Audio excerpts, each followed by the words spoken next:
So it's December 26th right now. Been having lots of snow here. We're just outside of the Sylvan Fortress headquarters.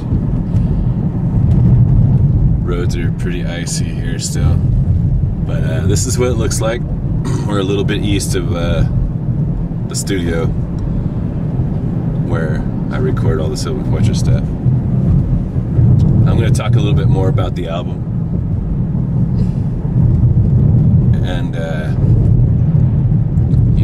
the thought process behind it, the process behind it, how it's coming together, why it had to come together this way. Charles here from Sylvan Fortress. I just wanted to talk a little bit more about the Sylvan Fortress record.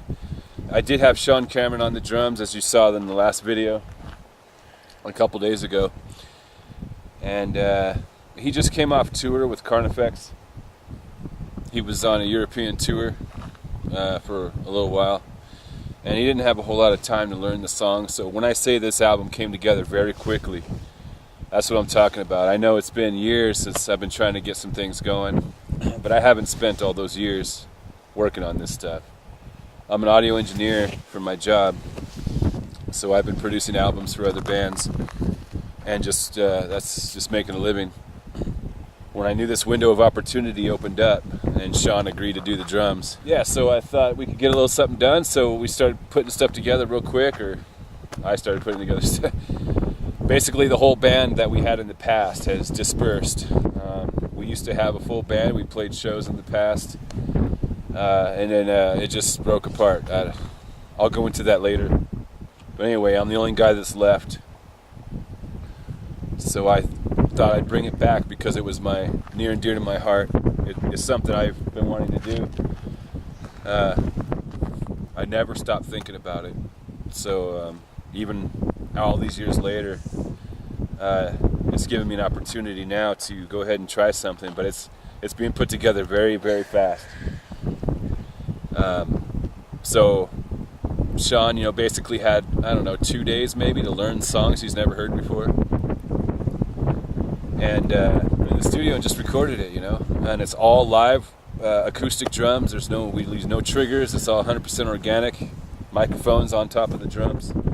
So that just came together like that. The songs themselves, one of the songs in the Solemn Darkness of Winter's Dawn is one of our older songs that we wrote a long time ago when we originally formed. And we did release a version of that, and it came out on a compilation a while ago, and I don't know where all that is anymore. I lost it. So I decided to revise it a little bit and make a new version. So it's definitely the same song, but there's some extra verses in it and a couple different arrangements, and it's just updated a little bit. And the other songs are all new. They've never been released before. And I kind of wrote them, just composing them on the guitar, coming up with riffs and lyrical ideas and just putting things together here and there. Adorned with the Glory of Winter was a song we started to write together before the band broke up, but it never came to fruition, so I just went ahead and finished it on my own. And that's how that one came about. Battle, Honor, and Glory is something I just cooked up recently. I don't know how recently, but Hammer of Woe. Oh yeah, so Battle, Honor, and Glory is the one I just cooked up recently. Hammer of Woe is the older one that I cooked up a while ago, but just never got it out. But and then the Broadsword is a Jethro Tull cover. Broadsword. It's a perfect song for us to cover, and I just wanted to do that. So that's how the album is in a nutshell.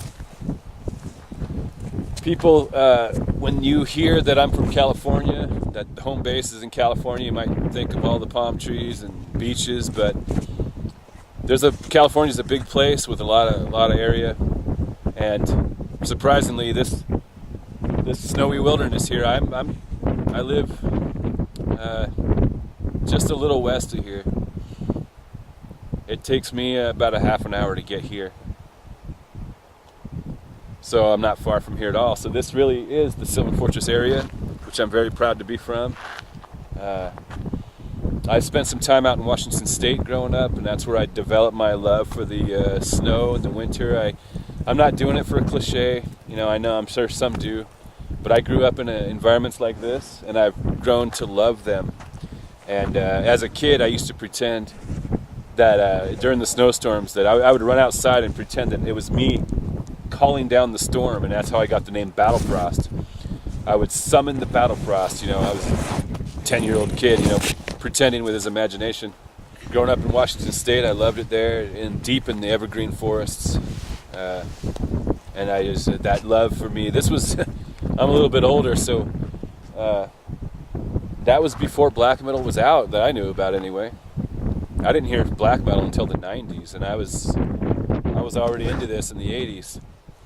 So I don't know why I'm telling you now. I'm just giving you insight to the brains and the thoughts behind the music you're about to hear soon. There's my son Caleb there. Hey Caleb. Hi. Come here. Show him your beanie. Can you see his? He's wearing an Immortal beanie. It's a good boy there. All right. I'll be with you in a minute. We're gonna go out and hike down this trail. Anyway, just want to give you a little insight as to who I am and where this music is coming from, and a little bit about how this album's being put together. I got some editing on the drums to do, to clean it up a little bit. I haven't announced to you the vocalist yet, which will come soon, but I do have a vocalist. He's very far away, and I'll announce that very soon though. Anyway, I'm going to get on this hike, and I'll talk to you again soon. Okay, so I'm on my little trail, my little hike here.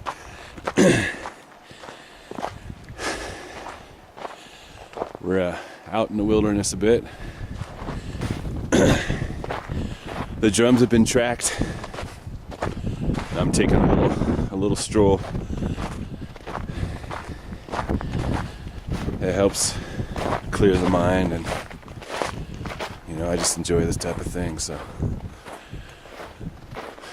gonna go on this wilderness hike as the sun falls. Here, this pine cone atop the mountain, with the dropping temperatures and the surrounding snow and the deepening wilderness. It just feels good here. This is where inspiration comes from. This is where my heart lies.